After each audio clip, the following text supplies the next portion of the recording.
हादसा हुआ हो या फिर बात हो जरा सी, दिल में बैठा हो खौफ या फिर मन में उदासी, ऐसे कैसे जाने कैसे सवाल हो चाहे भी जैसे, मिलेंगे जवाब जब हम पूछेंगे बताओ नताशी। बताइए, इतनी अच्छी कविता है ना, कितना बढ़िया लिखा हमने बॉर्डर के ऊपर, के ऊपर। ये 500 व्यूज़ भी नहीं हुए हैं। मतलब पिताजी सही कहते थे कि हमारे कर्मों में ही नहीं है कि हम मशहूर हो जाएं, ये कर्मों का फल ऐसे मिल रहा है। बताइए, इतने अच्छे लिखने के बाद भी कुछ नहीं मिल रहा। तो राइमिंग तिवारी जी, फिर आप इसमें भी किसी और को ही ब्लेम करना चाह रहे हैं और इस बार कोई इंसान नहीं मिला तो सीधा आप कर्मों पे चले गए कि कर्मों की गलती है ये। हाँ, तो मेहनत तो पूरी कर रहे हैं, तो फिर हो क्यों नहीं रहा? अगर आपको लगता है कि ऐसा नहीं है, तो जो लोग कहते हैं कि भाई लिखा हुआ है, लेकर आए हो, तो ये जो पहले से सेट है वो क्या है? और अगर आप कहती हैं कि फ्री विल है, तो कार्मिक डेट क्या है? तो इसमें एक बात समझनी बहुत ज़रूरी है कि कुछ चीज़ें हम अपने साथ अपने कर्मा के लॉ ऑफ कर्मा की तरह जो अप्लाई होता है उसके उसके ज़रिए से लेके आते हैं कि हमने कुछ चीज़ें ऐसी की हैं जिनसे हमने पूरे लेसन्स नहीं सीखे हैं, तो वो हमको कैरी फॉरवर्ड करना पड़ता यानी है। आप कह रही हैं कि जब दुनिया में हम आते हैं, हाँ। तो कुछ कंडीशंस या जिन हालात में हम आए हैं, जिन लोगों के बीच में हम आए हैं, ये लिखित है। बिल्कुल लिखे थे और आप ही के चूजिंग के थे।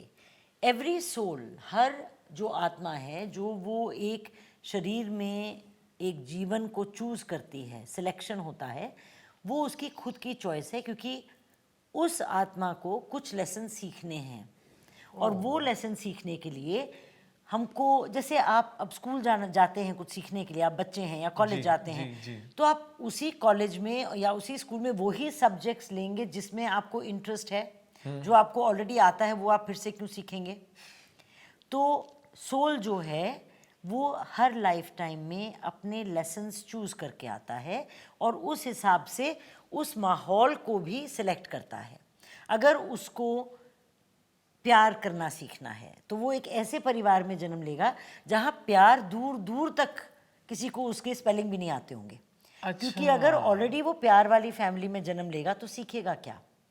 यानी कि जो हम लैक कर रहे हैं वही हम पाने आए हैं। एब्सोल्युटली, जो आप लैक कर रहे हैं, जो आपको सीखना है, आप वैसे ही माहौल में जन्म लेंगे ताकि आप उसी में आगे सीख के अपने अगले एवोल्यूशन के अगले लेवल पे जा सकें। बिल्कुल ठीक है? यानी कि आप मानती हैं ना कि ये सब लिखा हुआ है? नहीं, हैं? इसके साथ फ्री विल चॉइस कितनी बड़ी चीज़ है। तो जैसे एक, अगर आप किसी इन्वेस्टमेंट डॉक्यूमेंट पे देखें, उसमें नीचे लिखा होता है कि पूंजी निवेश करने से पहले ज़रा नीचे फाइन प्रिंट को पढ़ लीजिए। तो हमारी लाइफ में जो हमारा फाइन प्रिंट है तिवारी साहब, वो है हमारी फ्री विल चॉइस। वो हमारे क्रिएटर ने हमारे हाथ में एक कलम ऐसी दे दी है that we have the right to write everything that we want according to our needs। जो हमको चाहिए, जो हमारे अच्छे के लिए है, जो हम चॉइसेस कर सकें हमारी सोच के मुताबिक, वो हम फ्री विल के चॉइस के पेन से लिख सकते हैं। तो जैसे आपके जीवन में मान लीजिए आप कवि बनना चाह रहे थे, हो सकता है आपको वो माहौल नहीं मिला, घर का माहौल, बचपन का जो आपका जो भी कुछ भी लाइफ नहीं था, घर में कोई लिटरेचर पढ़ता ही नहीं था। राइट। और मुझे लगता है काश ये लोग कुछ पढ़ाई करते, घर में किताबें होती और एक्सेस नहीं, बुक्स का एक्सेस नहीं, वो शांति के माहौल का एक्सेस कहीं से नहीं था। कि भाई क्रिएटिव बंदे हैं, उनको शांति चाहिए लिखने के लिए। अब आपके पास वो सब था नहीं। अगर आपको इतनी ही चाह थी और अभी भी आपकी इतनी चाह है एक फेमस कवि का बनने की, आप ऑलरेडी फेमस बहुत हैं, लेकिन एक उस पर एक और खिताब, हाँ, और मैच्योर बनना है और बेहतर लिखना है, तो आप अपनी फ्री विल चॉइस जो आपके पास है हर इंसान की तरह, उसका इस्तेमाल क्यों नहीं करते हैं? फ्री विल चॉइस की कलम जब हाथ में है तो आप अपने लिए सिचुएशंस क्रिएट कर सकते हैं। राकेश, कैसे? आप ढूंढ सकते हैं एक साइलेंट जगह, साइकिल पे जाइए, कोई तालाब ढूंढिए, कोई क्वाइट फॉरेस्ट एरिया ढूंढिए, रोज सुबह जल्दी उठ लीजिए, उसी घर में रह के जिसमें आप रहते हैं, मोहल्ले वाले सब सो रहे हैं, आप जल्दी उठिए, अर्ली मॉर्निंग, प्रोक्रेस्टिनेशन छोड़ दीजिए और सुबह जल्दी उठ के एस्केपिज्म का रास्ता ना लेके फाइट और फ्लाइट ना पकड़ के फाइट मोड में रहिए और रिस्क लेके उस जगह पर बैठिए और वहाँ पर अपनी, और एक इंटेंट करना ज़रूरी है कि मैं जैसा भी हूँ, मैंने अपनी राइट चॉइसेस के ज़रिए फ्री विल चॉइस के ज़रिए मैंने ये पाथ चूज़ किया है और मुझे यूनिवर्स का सपोर्ट मिलेगा। यानी आप कहना चाह रही हैं कि फ्री कार्मिक डेट तो है, जिस वजह से हमें वैसे रिश्ते मिले, वैसे हालात मिले, वो फाइनेंशियल या मॉनेटरी स्टेटस जो भी हमें मिला, लेकिन हम ये बदल सकते हैं। ये परमानेंट सिचुएशन नहीं है, वो बस ये given condition पत्थर- है। हाँ, पत्थर की लकीर नहीं है, ये पत्थर पे कुछ लिखा हुआ नहीं है। Your destiny is in your hands. तो ये लोग जो बोलते हैं ना, पंडित वगैरह बोल देंगे, कई लोग मानते हैं इन चीज़ों को, एस्ट्रोलॉजर्स बोलेंगे भैया आपकी तो कुंडली में ये लिखा है, तो हमारा मेंटल ब्लॉक हो जाता है कि भैया हम तो इस चीज़ से आगे निकल नहीं पाएंगे क्योंकि ये मेंटल हमारे को तो बोल दिया गया है। यानी कि हो सकता है वो सही भी हो सकता है वो लिख हो के सकता आए है आए हैं, लेकिन बदला जा सकता है। बदला जा सकता है अगर आप इस चीज़ के बारे में अवेयर हैं। मेरा फेवरेट वर्ड है अवेयरनेस। तो अगर आप इस चीज़ के बारे में अवेयर हैं तो आप अपनी फ्री विल चॉइस यूज़ करके अपने कार्मिक डेट को भी चुका सकते हैं। अच्छा, चुकाया जा सकता है। बिल्कुल चुकाया जा सकता है, क्योंकि मान लीजिए आपको बताया जाए कि आपके जीवन में पैसे इसलिए नहीं आते क्योंकि आप किसी जन्म में एक पैसे के लेनदार थे या देनदार थे और आपने बड़े लोगों का पैसे हड़प कर रख लिया, तो आपको इसीलिए इस जीवन में कोई पैसा नहीं मिलेगा, आपको कोई फेम नहीं मिलेगा क्योंकि आपने पिछले जन्म में अपने फेम कई लोगों को बदनाम कर दिया, फेम को अपने फेम को अब्यूज़ कर दिया, उसका गलत फ़ायदा उठाया।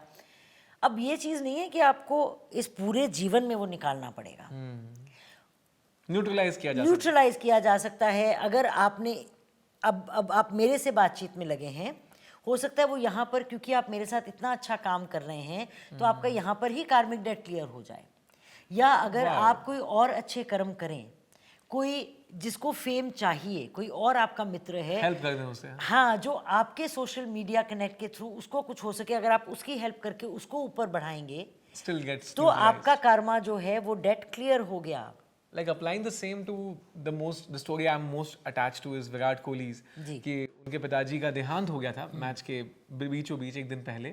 So that could be the karmic debt, कि he was supposed to spend his life and without his dad, and his dad, उनके पिताजी देख नहीं पाए वो कितने मशहूर हुए, but on that day he had this free will कि मुझे ये मैच खेलने जाना है कि नहीं, and he picked up the bat and said कि नहीं, मैच तो खेलने जाना है। And see how it changed his entire karmic journey. Wow. He got so much more fame, right? And everybody was talking at that time कि उनके पिताजी की ही blessings हैं, right? जिनसे जो मतलब बड़ा आसान था, he would have just placed the bat and said कि पापा का देहांत हो गया, नहीं जाना है, right? तो ये एक उनकी कार्मिक चॉइस होती, हाँ, और दूसरी चॉइस ये कि नहीं, मैं तो बैट उठा के खेलने जा रहा हूँ, तो उन्होंने अपना कार्मिक जो कन्वर्जन है वो उसी वक्त हो गया आंखों के सामने, फ्री विल का इस्तेमाल करके। तो कोई भी कर्मा जो है उसको डेट बनाना ज़रूरी नहीं है। आप कर्मा को एक बोझ समझ के ना चलें। क्या बात है। आपको ये सोच के चलना है कर्मा इज़ व्हाट, ये चीज़ हमने यहाँ से उठाई, ये हो गया एक्शन। कोई भी चीज़ हम उठा के रखते हैं, हमने मुंह में खाना डाला, वो भी एक एक्शन है। एक्शन क्या है? कर्मा है। सो कर्मा यही है। और अगर हम नहीं माने उसको, हम कहें कि जीवन तो कर्म के हिसाब से जाएगा, तो ये जीवन कहाँ जाएगा, क्या बन जाएगा? वो भी आपकी ही चॉइस है कि आप अगर चाहें और इस बात में अटके रहें, जो हम मेंटल ब्लॉक्स की बात कर चुके हैं कि हम तो मशहूर नहीं होंगे, तो आप कहते रहिए आप मशहूर नहीं होंगे, तो आप बिल्कुल मशहूर नहीं होंगे राकेश, ये तो मैं भी आपको लिख के दे सकती हूँ। लेकिन अगर आप कहें कि नहीं ताशी जी, मैं मशहूर होऊंगा, मैं पूरी मेहनत कर रहा हूँ, मैं अपनी फ्री विल चॉइस से नेटवर्किंग करूँगा ढंग से, मैं अपना काम से मन नहीं चुराऊँगा, मैं प्रोक्रेस्टिनेशन नहीं करूँगा, और मैं I will trust the universe, मैं यूनिवर्स में फेथ रखूँगा, मैं ग्रैटिट्यूड से ऑपरेट करूँगा। मतलब मैं सब कुछ पा सकूँगा इस आदत को खोकर, वरना मैं रह जाऊँगा मीडियोकर। अब हम ये बात करने वाले हैं। ये होगी बात कि हम मीडियोकर होना क्यों एक्सेप्ट कर लेते हैं, कितना मजा क्यों आता है साधारण बने रहना। सबसे मजेदार बात है कि साधारण बने रहो और उसी में ह्यूमिलिटी, बस उसी में ह्यूमिलिटी का प्रिटेंशन दिखाओ कि भैया हम तो कितने हम्बल हैं, हम तो बड़े कुछ है ही नहीं, कुछ है ही पर नहीं। इस बारे में अभी नहीं, अगले एपिसोड में बात करेंगे। बड़ा मजा आएगा, हमारे साथ बने रहिए। लेकिन आप बताएंगे ना ताशी? बिल्कुल, आप पूछेंगे तो हम बताएंगे। तो चलिए, ये तो था मेरा आज का सवाल जो हमने पूछ तो लिया, पर आप अपने सवालों के सिलसिले को ख़त्म ना कीजिएगा। अब बहुत कुछ पूछना होगा, जानना होगा, तो YouTube पे आश्तार ताशी को सब्सक्राइब, फॉलो और Instagram पे DM कीजिएगा। चाहे फिर जो भी बात हो मन में नहीं रहेगी उदासी, आप पूछेंगे सवाल तो बताएंगी ताशी।